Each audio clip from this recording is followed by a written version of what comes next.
Assalomu alaykum, hurmatli obunachilar. Demak, farzandlik muammosi bo'yicha juda ham ko'p savollar tushyapti. Savollarni demak, aksariyati bolam tushib qolyapti, trubam yopiq, gormonlarimda muammo bor, infeksion holatlar, homilador bo'la olmayapman, ekodan keyin bolam tushib qoldi, shunga o'xshagan demak savollar tushdi. Bu savollarning hammasida demak negizida stress turadi. Mana shu narsani yaxshi tushunib olishimiz kerak. Stress bu qanday aloqasi bor deydigan bo'lsak, to'g'ridan to'g'ri aloqasi bor. Mana shu aloqani men sizlarga tushuntirib bermoqchiman. Demak, qaranglar. Inson faqat tanadan iborat emas.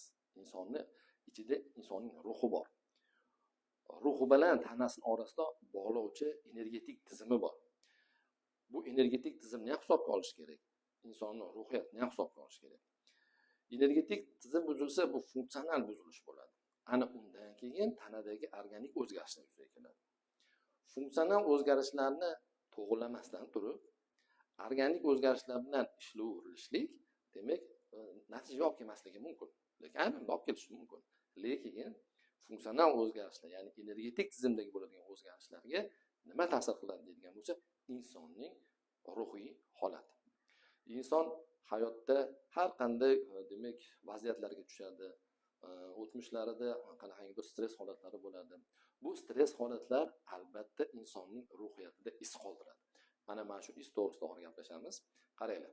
Demak, deylik mana bachadon deylik. Yoki aytaylik, bu truba deylik. Yoki o'sha demak tuxumdonlar deylik. Endi shunga demak yurakdan tomir keladi. Mana yurakdan tomir keladi. Bu tomir orqali qon keladi, ozuqa keladi, oziqlanadi, modda almashinuv bo'ladi. Ularsi bachadon o'zining vazifasini bajaradi. Lekin bundan tashqari, boya biz aytganimizdek, insonning ruhiyati bilan tanasini bog'lab turuvchi energetik tizim bor. Bu energetik tizim tib qonunlari bo'yicha demak yurakdan keladigan hayotiy quvvat deyiladi. Bu hayotiy quvvat shu yurakdan chiqqan arteriya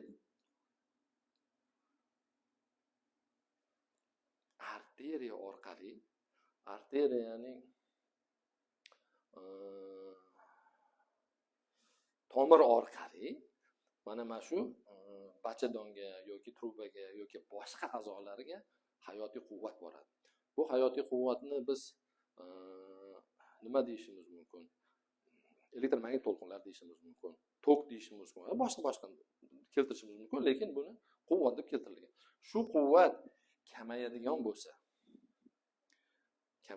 bo'lsa, bachadonda faoliyati buziladi. O'zi butun qanaqangi bir patologiya aniqlanmagan taqdirda ham u o'zini hayotiy quvvati bo'lmaganligi uchun u o'z vazifasini bajara olmaydi. Shuning uchun bola tushib qolish bo'ladi. Shuning uchun truba yopilib qoladi. Shuning uchun gormonal o'zgarishlar bo'ladi. Endi asosiy masala qayerda deydigan bo'lsangiz, asosiy masala yurak sohasida joylashgan ruhiyatimizning markazi qalb. Qalbga stress tuguni tushadi. Mana stress tuguni. Stress tuguni.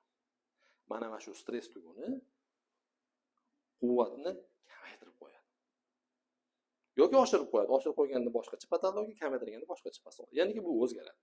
Endi bu tugunni yechish na dori yechadi, na giyoh yechadi, na qanaqangidir bir davolash usuli yechadi, na kimdir yechadi. Buni faqat insonning o'zi yecha oladi. Chunki bu stress tugunni tushirishi o'zi tushirgan, o'zi qalbida ushlab turibdi. Uni chiqarib tashlash o'zining qo'lidan keladi faqat. Va buni chiqarish yo'lini ko'pchilik bilmaydi. Endi buni biz nima qilamiz? Psixoemotsional korreksiya davolash seansida biz shu narsaga yo'naltiramiz. Shu narsa yechilgandan keyin quvvat tiklanadi va tanadagi bo'ladigan har qanaqangi o'zgarishi giyohlar bilan bo'ladimi, ukol dorilar bilan bo'ladimi, qanaqadir muolajalar bilan bo'ladimi, u bilan demak to'g'rilash oson bo'ladi. Shuning uchun agarda kimda kim demak farzandlik muammosi bilan qutulmoqchi bo'ladigan bo'lsa, avvalambor demak stressdan qutulish kerak bo'ladi. eski stresslardan qutulish kerak bo'ladi. Qalbdagi turgan tugundan qutulish kerak bo'ladi. Undan keyin qolgan davolash usullarini qilinadigan bo'lsa, natija bo'lishi mumkin, albatta bo'lishi mumkin inshaalloh. Bizning praktikamizda, 12 yillik praktikamizda juda ham ko'p, demak, natijalar bor. E'tiboringiz uchun rahmat.